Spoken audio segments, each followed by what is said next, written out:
টুলু মণ্ডলের সম্পত্তি প্রসঙ্গে দিলীপ ঘোষের প্রতিক্রিয়া, পশ্চিমবঙ্গ যে পিছিয়ে রয়েছে তার কারণ এই সব মাফিয়ারা। পশ্চিমবঙ্গ সরকার এদেরকে বার করছে এবং এদের সম্পত্তিও বের করা হবে।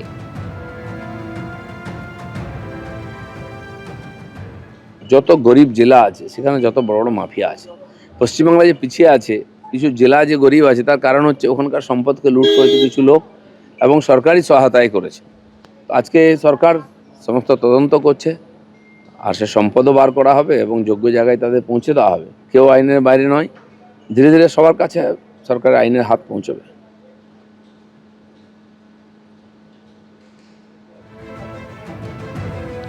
দিলীপ ঘোষের বক্তব্য আপনারা শুনলেন। টুলু মণ্ডলের সম্পত্তি প্রসঙ্গে কালীঘাটপন্থী তৃণমূল বিধায়ক কুণাল ঘোষ কি বলছেন দেখুন এবার। টুলু মণ্ডল বলে আজকে যে সমস্ত বিভিন্ন জিনিস সামনে আসছে, গুপ্তধনের সন্ধান পাওয়া যাচ্ছে, যদি মনে হয় যে যদি খবর পাওয়া যায় বা যদি কোনো তথ্য পাওয়া যায় বা যদি কোনো প্রমাণ পাওয়া যায় যে বিশেষ কোনো ব্যক্তির ওই জেলার মাথায় হাত ছিল বলে টুলু মণ্ডল নিরাপদে করতে পেরেছেন, তো পুলিশ তাকে অ্যারেস্ট করুক, কে বারণ করেছে। কিন্তু আমরা শুধু বারবার বলছি যে বীরভূমের সব দলের বেশ কিছু নেতাকে কিন্তু এই তদন্তের আওতায় রাখতে হবে। এটা শুধুমাত্র একটা দিকে চাপিয়ে দেওয়া হলো, বিষয়টা সেরম নয়। ওই বীরভূমেই অন্য দলের সব বড় বড় নেতারা আছেন, তারা কি চোখ বুজে ঘুমোচ্ছিলেন নাকি তাদের সঙ্গে এদের যোগাযোগ ছিল না? তা যোগাযোগ ছিল কি ছিল না, এদের বিশেষ কয়েকজনকে যাদের সম্পর্কে নানা রকম তথ্য শোনা যায়, তো তাদেরকে এই তদন্তের আওতায় অবশ্যই রাখতে হবে। এদিকে সিন্ডিকেট নিয়ে ফের একবার কড়া বার্তা দিলেন রাজ্য বিজেপি সভাপতি শ্রমিক ভট্টাচার্য। পাশাপাশি দলের একাংশই তোলাবাজিতে যুক্ত, এ কথাও মেনে নিলেন তিনি।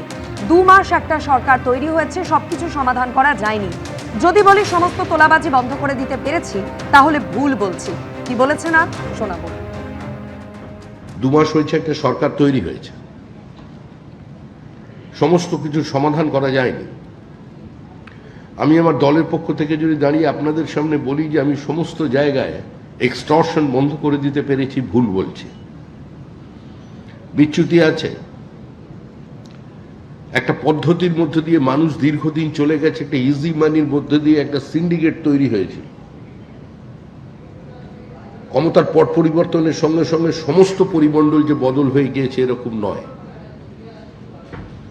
কেউ 4 ঘন্টার মধ্যে একটা শাসক দলে যোগ দিয়ে ফেলেছেন এবং কারোর মনের মধ্যে আমাদের দলেরই সুপ্ত কিছু বাসনা ছিল, যেগুলো অতৃপ্ত অবস্থায়, ডরমেট অবস্থায় এতদিন ছিল, সেগুলো আবার ফুটে বেরিয়েছে।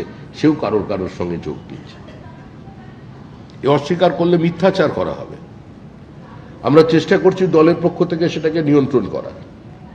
আমি আবার বলছি, পুরোপুরি করতে পেরেছি এরকম নয়। আমাদের রাজ্যের মুখ্যমন্ত্রী শুভেন্দু অধিকারী অত্যন্ত কঠোরভাবে এগুলোকে বন্ধ করবার জন্য আপ্রাণ চেষ্টা চালিয়ে যাচ্ছেন। শিক্ষা থেকে স্বাস্থ্য, স্বাস্থ্য থেকে বাণিজ্য, আজকে কারোর বাইরে কেউ কিছু নেই। সমস্ত জায়গাতেই কিছু মানুষ চাইছেন ঢুকে পড়তে রাজনীতির পতাকা নিয়ে। তোলাবাজি নিয়ে দলের একাংশকে কড়া বার্তা দিয়েছেন শ্রমিক ভট্টাচার্য। আজ আমরা 207 এই শরীরী ভাষা নিয়ে নামলে পরিণতি মারাত্মক হতে পারে, কারণ ডিমের অভিমুখ বদলাতে সময় লাগে না।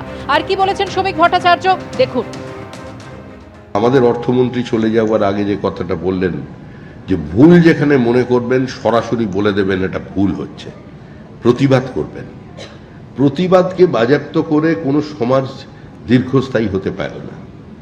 প্রতিবাদকে বাজেয়াপ্ত করে কোনো ব্যবস্থাকে দীর্ঘদিন টেনে নিয়ে যাওয়া যায় না।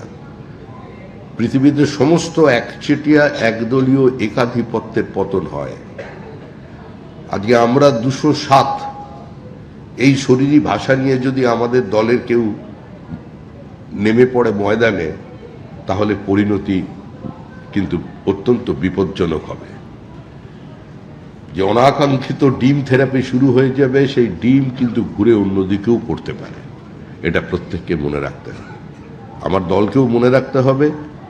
আর যারা নতুন নতুন আমাদের দলে এসে গেছেন, হঠাৎ তাদের মধ্যে একটা নতুন কিছু করার, নতুন কিছু পাওয়ার চিন্তাভাবনা এসে গেছেন, সেই সনাতনীরাও একটু সাবধান হবেন। কারণ ডিমের অভিমুখ বদলাতে বেশিক্ষণ সময় লাগবে না। তোলাবাজি এবং সিন্ডিকেট নিয়ে আরো কি বললেন শ্রমিক ভট্টাচার্য, দেখাবো। এখন যে কোনো জায়গায় কোম্পানি খুলতে গেলে আপনি নিজেই নিজের ইট কিনতে পারবেন, সিমেন্ট কিনতে পারবেন, বালি কিনতে পারবেন। কেউ যদি যায়, ফোন করার ব্যবস্থা আছে, ফোন করবেন, দেখবেন হয় সে সেখান থেকে চলে গেছে, না হলে লকআপের ভিতরে ঢুকে গেছে। এই ব্যবস্থা আমরা অন্তত করতে পেরেছি, কিন্তু সর্বত্র করতে পারা গেছে এটা এ কথা বললে মিথ্যাচার করা হবে, করতে পারিনি। আন্তরিকভাবে আমাদের মুখ্যমন্ত্রী শুভেন্দু অধিকারী চেষ্টা করে চলেছেন যে এই অবস্থার বাইরে বের করে আনার জন্য। রাজ্য বিজেপির সভাপতি শ্রমিক ভট্টাচার্য যখন তোলাবাজি এবং সিন্ডিকেট নিয়ে দলের একাংশকেই ফের একবার কড়া বার্তা দিলেন, তখনই কালীঘাট তৃণমূলের বিধায়ক কুণাল ঘোষ বলছেন, সমস্যাটা হচ্ছে শ্রমিক ভট্টাচার্য যে গাইডলাইনগুলো বলে দেন, সেই গাইডলাইন সকলে মেনে চলে না। শ্রমিক ভট্টাচার্য তার কথাগুলি নিশ্চিতভাবে শুনতে ভালো লাগছে এবং আমি আশা করব শ্রমিক ভট্টাচার্য যা বলেছেন আন্তরিকভাবেই বলেছেন। কিন্তু সমস্যা হচ্ছে, এর আগেও আমরা দেখেছি শ্রমিক ভট্টাচার্য যে গাইডলাইনটা ওই দলে ঠিক করে দেন, তার জেলায় জেলায় বহু লোক সেগুলো মানে না, ওদের কর্মীরা সেগুলো মানে না। শ্রমিক ভট্টাচার্য একটা সময় বলেছিলেন যে তৃণমূল থেকে কাউকে নেবেন না, তারপরে দেখা গেল তৃণমূল থেকে নেওয়া হচ্ছে, তখন আবার ভালো তৃণমূল খারাপ তৃণমূল এসে গেল। আবার এই ডিম নিয়েও আমি শ্রমিকের বক্তব্য আগে দেখেছি, দায়িত্বশীল বক্তব্য, কিন্তু দায়িত্বজ্ঞানহীন আচরণ তো ওনার দলের অন্যান্য লোকেরা করছে এবং কর্মীরা করছে। সেটা কার্যকর উনি করতে পারবেন কিনা, সেটা উনি যতক্ষণ না করে দেখাচ্ছেন ততক্ষণ এই কথাগুলো শুধু কথার কথা হিসেবে থেকে যাবে। একদিকে যখন শ্রমিক ভট্টাচার্য তোলাবাজি এবং সিন্ডিকেটের বিরুদ্ধে কড়া বার্তা দিচ্ছেন, তখনই অন্যদিকে ঝাড়গ্রামে যে ছবি দেখা গেল, বেআইনি বালি পাচার এবং ওভারলোডিং রুখতে সক্রিয় হলো পুলিশ প্রশাসন। মাঠে নামলো পুলিশ এবং জেলা জুড়ে রাতভর বিশেষ অভিযান পুলিশের। বালিভাষা টোল প্লাজায় নাকা চেকিং চালায় পুলিশ প্রশাসন। বেআইনিভাবে নথি ছাড়া যাতায়াত করা একাধিক গাড়িকে বাজেয়াপ্ত করলো পুলিশ।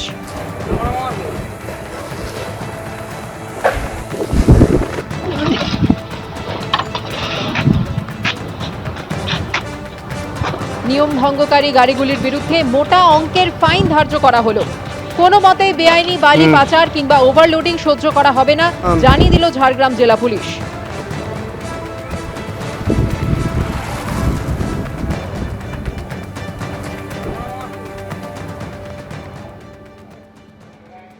এবিপি আনন্দ, এগিয়ে থাকে, এগিয়ে রাখে।